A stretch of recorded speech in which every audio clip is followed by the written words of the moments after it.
Assalamualaikum warahmatullahi wabarakatuh.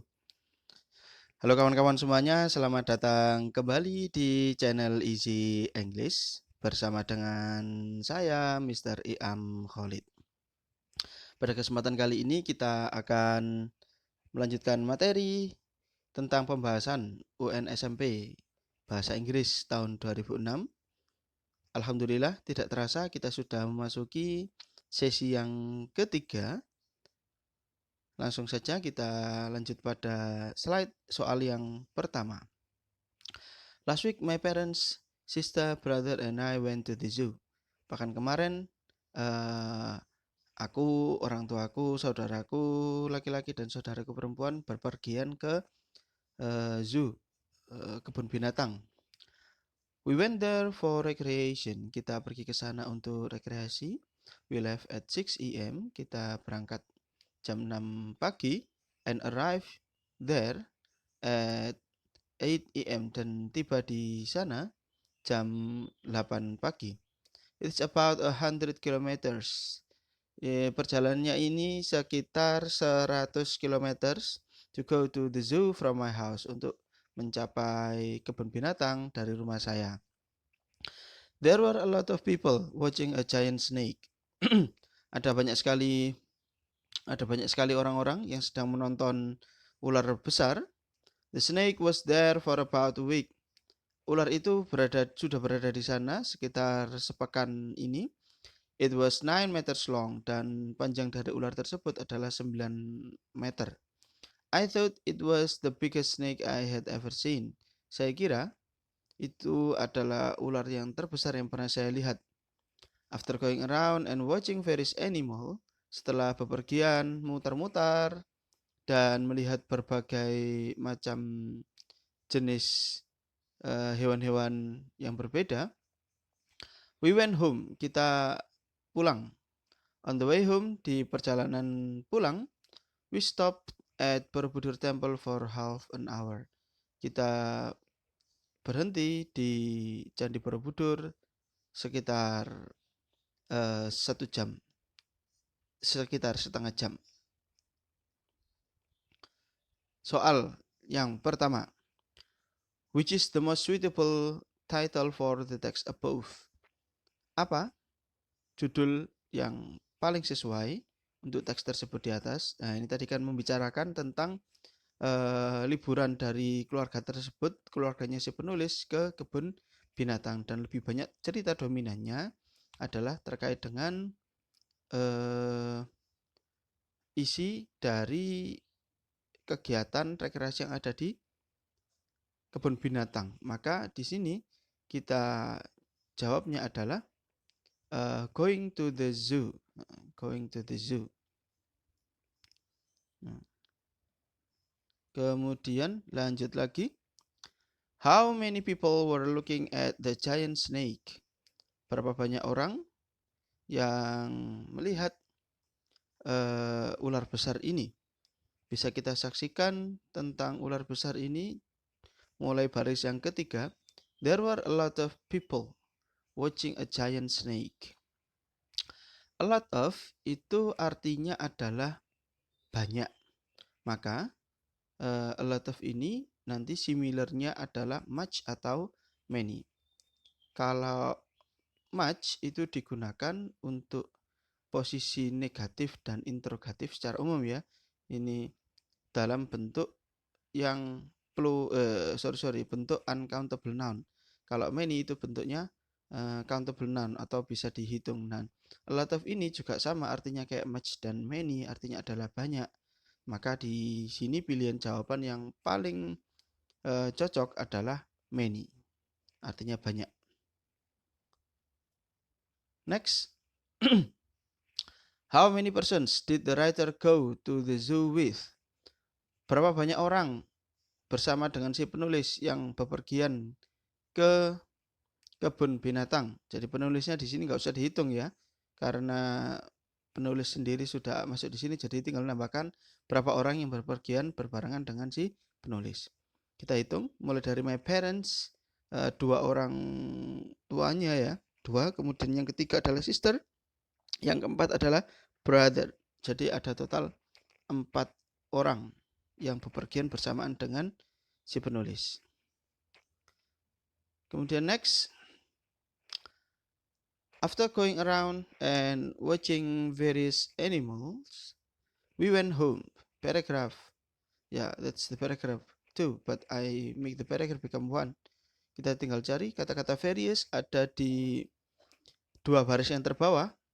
After going around and watching various animals, jadi kata various ini adalah kata yang bercetak miring. The italic word has the same meaning as kata various itu memiliki persamaan kata dengan different berbeda, wild buas, similar mirip, mean arti. Maka di sini various yang paling sesuai adalah different, berbeda. Karena di sana mereka melihat hewan-hewan yang bervariasi atau variasi itu adalah yang berbeda tentunya. Jadi jawabannya adalah different. Oke. Slide selanjutnya. Do you think we can save our forest? Menurutmu apakah kita bisa menyelamatkan hutan kita? Blah blah, we can. Because people still keep cutting down the trees. Kita bisa. Karena orang-orang masih tetap memotongi pepohonan. Berarti di sini dari percakapan dari pihak Y sepertinya menunjukkan rasa tidak yakin untuk bisa menyelamatkan hutan kita karena dia mengatakan banyak orang-orang masih tetap memotong pepohonan, berarti menunjukkan konotasi bermakna negatif ya. I'm not sure, ini negatif. I'm sure positif. I agree positif. I'm certain positif, berarti cari yang paling berbeda, yakni I'm not sure. Saya tidak yakin we can. Saya tidak yakin kita bisa karena orang-orang masih tetap memotong pepohonan. Ya, jawabannya adalah I'm not sure. Kemudian selanjutnya antara Andin dengan Delon. You will have the audition next week. Bla bla bla. Kamu akan mengikuti audisi pekan depan. Bla bla bla. Yes, please pray for me. Ya, tolong doakan aku ya. Nah, kalimat ini adalah kalimat yang bernuansa question tag. Seperti kita ketahui bahwasanya question tag itu adalah question tag-nya secara umum adalah berlawanan dengan bentuk dari kalimat afirmatif depannya, kalimat depannya istilahnya ya, kalimat depannya. Kalau kalimat depannya itu berbentuk positif, maka question tag-nya adalah berbentuk negatif. Kemudian di sini kita bisa lihat bahwasanya tenses yang dipergunakan pada you will have the audition next week adalah berbentuk past simple. Kok berbentuk simple? Ada will-nya. Dia berbentuk future past, dia berbentuk future tense. You will have the audition next week. Jadi ada kata-kata will, dia menunjukkan waktu future, maka kita cari juga di sini jawabannya yang menunjukkan makna future juga yang terdapat pada jawaban hanya di jawaban A dan jawaban B.